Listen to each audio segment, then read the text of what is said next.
Assalamualaikum warahmatullahi wabarakatuh. Perkenalkan, nama saya Iqdal Lailatul Fajriah, NIM 191420143, kelas Perbankan Syariah D. Di sini saya akan sedikit memaparkan tentang perkembangan bank dan lembaga keuangan syariah yang ada di Indonesia dari tahun 2014 sampai dengan tahun 2019. Yang pertama yaitu laporan perkembangan bank dan lembaga keuangan syariah tahun 2014.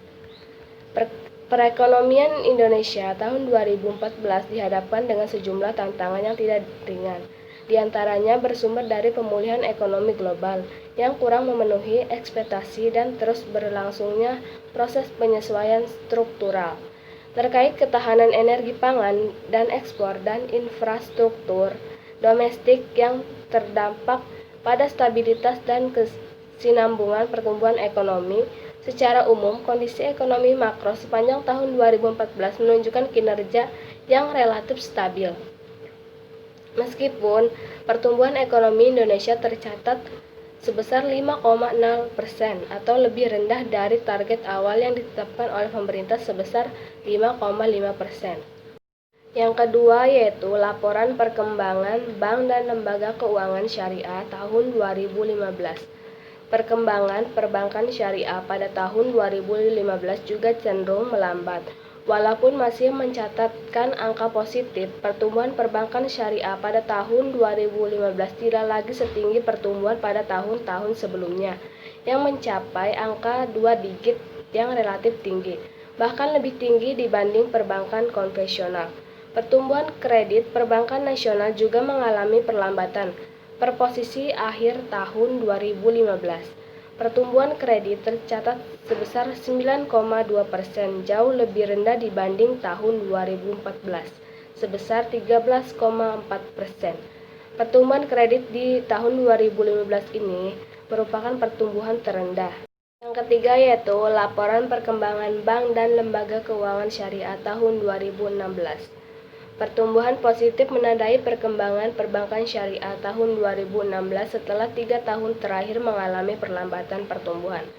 Pada akhir tahun 2016, perbankan syariah Indonesia terdiri dari Bank Umum Syariah, Unit Usaha Syariah, dan Bank Pembiayaan Rakyat Syariah. Perbankan nasional tahun 2016 tumbuh signifikan, masing-masing sebesar 20,28%, 16,41% dan 20,84%. Yang keempat yaitu laporan perkembangan bank dan lembaga keuangan syariah tahun 2017. Pada tahun 2017 mencatatkan pertumbuhan yang menggembirakan baik dari sisi aset. Pertumbuhan perbankan syariah yang terdiri dari Bank Umum Syariah, Unit Usaha Syariah, dan Bank Pembiayaan Rakyat Syariah meskipun sedikit mengalami perlambatan dibandingkan tahun 2016. Peningkatan pertumbuhan perbankan syariah juga yang didukung oleh peningkatan permodalan bank syariah, likuiditas yang cukup dan membaiknya kualitas pembiayaan, tingkat efisiensi dan rentabilitas bank syariah.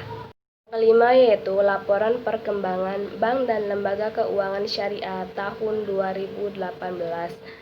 Pada tahun 2018, kondisi ketahanan perbankan syariah semakin solid. Aset perbankan syariah masih menunjukkan pertumbuhan yang positif meski mengalami perlambatan jika dibanding tahun sebelumnya. Dalam 3 tahun terakhir, pertumbuhan aset perbankan syariah masih terjaga double digit. Dalam pangsa aset mencapai 5,96% terhadap perbankan nasional, meningkat dibanding tahun sebelumnya yang sebesar 5,78%. Baik Bank Unit Syariah, Unit Usaha Syariah maupun Bank Pembiayaan Rakyat Syariah menunjukkan pertumbuhan positif. Yang keenam yaitu laporan perkembangan bank dan lembaga keuangan syariah tahun 2019.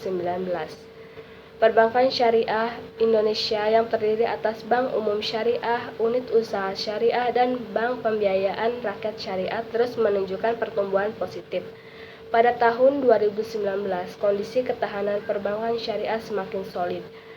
Pada akhir tahun 2019, dalam rangka perluasan portofolio dana dan pembiayaan perbankan syariah ditantang untuk lebih mendiversifikasi produknya. Bank syariah diharapkan mampu membangun image di mata konsumen dengan keunikannya yang dimilikinya, sehingga dapat meningkatkan loyalitas. Cukup sekian dari saya.